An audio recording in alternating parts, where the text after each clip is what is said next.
Hello friends, welcome to my channel. మహదేవకు సలహా ఇచ్చిన సత్య ఇదంతా ఎలా జరిగిందో మనం ఈ వీడియో తెలుసుకుందాం. ఇంకా మహదేవ్ అయితే ఒక పోలీస్ ఆఫీసర్కి కాల్ చేసి ఇలా అంటూ ఉంటాడు, సార్ ఎలాగైనా నా DNA రిపోర్ట్స్ కొంచెం మార్చాలి, కాస్త హెల్ప్ చేయండి అని అడుగుతాడు. సారీ సార్, నేను అలా చేయలేను అని పోలీస్ ఆఫీసర్ అంటాడు. ఆ మాట విన్న మహదేవ్ అయితే షాక్ అయిపోయి అలాగే నించొని చూస్తూ ఉంటాడు. ఇంకా మహదేవ్ అయితే తనకు తెలిసిన పెద్దవాళ్ళందరికీ ఫోన్ చేసి అడుగుతూ ఉంటాడు, DNA రిపోర్ట్స్ మార్చాలి, కాస్త హెల్ప్ చేయండి అని అడుగుతూ ఉంటాడు. అందరూ కూడా మేము ఆ విషయంలో ఎలాంటి హెల్ప్ చేయలేము అని చెప్తారు.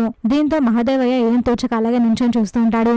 ఇంతలో అక్కడ సత్య వచ్చి, ఏంటి మామయ్య గారు, ఎవరు హెల్ప్ చేయాలంటున్నారా? ఎవరు చేయరు మామయ్య గారు, నేను అంత పక్కన ప్లాన్ చేసి నేను ఇరికించాను కదా. లేదా ఒక పని చేస్తాను మామయ్య, మీ పచ్చబొట్టు పడిపించుకున్న మీ కొడుకునే మీ రూమ్ లోకి పంపిస్తాను. అసలు నిజం ఏంటో మీ నోటితో మీరే చెప్పండి, అప్పుడు ప్రాబ్లం కొంచెం సాల్వ్ అవుతుంది కదా. లేదా DNA రిపోర్ట్స్ వచ్చేదాకా ఆగాలి అంటే ఆగండి, ఆ తర్వాత ఏం జరుగుతుందో మీకే తెలుస్తుంది కదా అని సత్య అయితే అంటూ ఉంటుంది. సత్య మళ్ళీ మహదేవ్కి చాలా కోపం వస్తుంది. మీకు ఆఖరి గడియలు మొదలయ్యాయి మామయ్య, ఏదో ఒకటి తేల్చుకుంటే మంచిది, ఇలా టైం వేస్ట్ చేసుకోకండి అని సత్య అంటుంది. ఇంకా మహదేవ్ అయితే సత్య మట్లకు ఏం చేసేలేక అక్కడి నుంచి వెళ్ళిపోతూ ఉంటాడు. ఓ వెళ్ళిపోతున్నారా మామయ్య, ఎక్కడి దాకా వెళ్తారో నేను చూస్తాను కదా, వెళ్ళండి వెళ్ళండి అని సత్య అంటుంది. దీనికి మహదేవ్కు చాలా కోపం వస్తుంది. చూసాక ఫ్రెండ్స్ ఏం జరగబోతుందో. ఇలాంటి జెన్యూన్ అండ్ అప్డేట్స్ కోసం మా వీడియోకి లైక్ చేసి ఛానల్ వేసుకోండి.